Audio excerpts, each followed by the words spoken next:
को महाकुंभ ऐसे ही नहीं कहा जाता है, बल्कि इसकी भव्यता और मान्यता का अंदाजा आप इसी बात से लगा सकते हैं कि हर साल महाकुंभ में स्नान करने के लिए और इस आयोजन का लुत्फ उठाने के लिए आते हैं। भारत के लोग तो प्रयागराज पहुंचते ही हैं।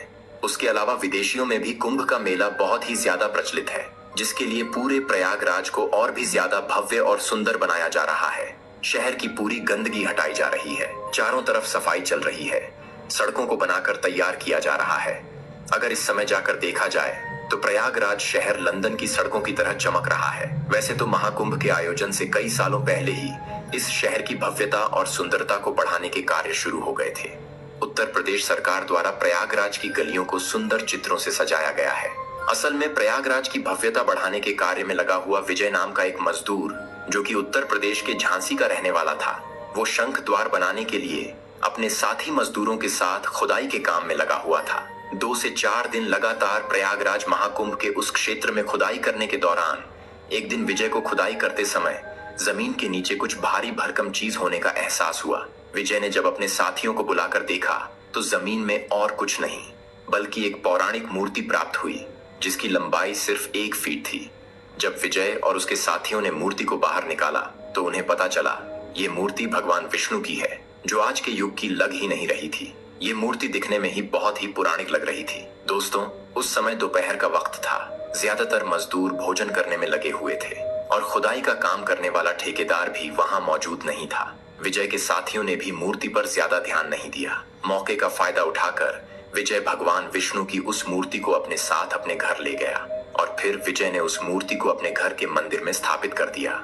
विजय का मानना था कि ये मूर्ति उसके घर में पहुंचकर सब कुछ बदल देगी। मूर्ति में मौजूद चमत्कार से उसकी जिंदगी बदल जाएगी। लेकिन अगले दिन जब विजय शंख द्वार के लिए खुदाई करने पहुंचा, तब वहां खुदाई कर रहे मजदूरों को प्राचीन सिक्के प्राप्त हुए। देखा जाए तो प्रयागराज की खुदाई के दौरान इस तरह की चीजें मिलना कोई बड़ी बात नहीं है, क्योंकि इससे पहले भी प्रयागराज के अलग अलग हिस्सों में खुदाई के दौरान भगवान बुद्ध की खंडित प्रतिमा, सिक्के और अन्य मूर्तियां मिल चुकी हैं। लेकिन खुदाई के दौरान अगर ऐसी कोई चीज प्राप्त होती है तो नियम के अनुसार उसे सरकार के पास। सपने में कभी वह काले नाग को देखा तो कभी वो सपने में ही पुलिस स्टेशन पहुंच जाता था। फिर विजय को एहसास हुआ कि उसने गलत किया है। उसे जो भी बुरे सपने आ रहे हैं वो सब मूर्ति को घर लाने के कारण हो रहा है। लेकिन अब विजय को डर भी लग रहा था कि अगर उसने किसी को भी सच बता दिया कि उसने खुदाई के दौरान मेरी मूर्ति को अपने घर में स्थापित किया है, तो विजय की न केवल नौकरी उसके हाथ से चली जाएगी बल्कि उसे जेल भी हो जाएगी।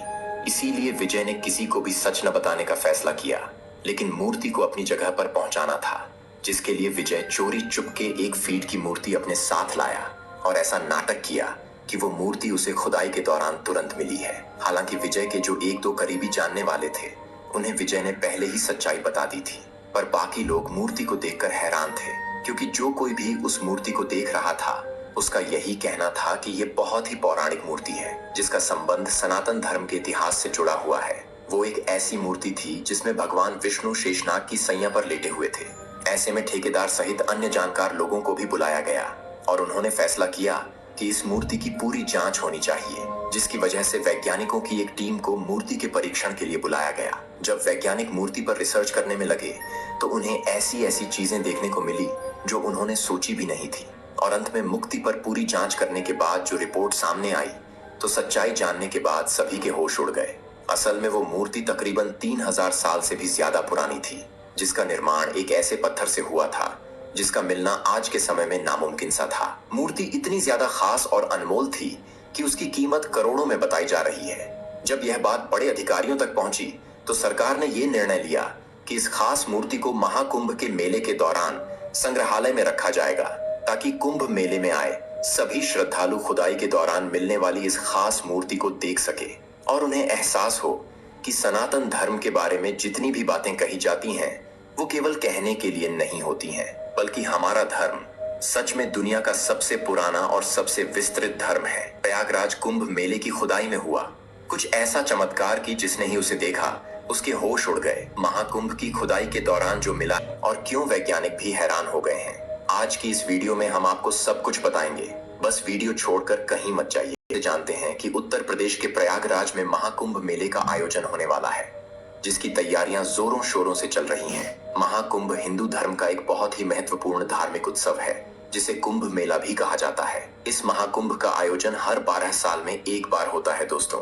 ये पर्व खास तौर पर भारत की 4 पवित्र नदियों और 4 तीर्थ स्थानों पर ही आयोजित होता है।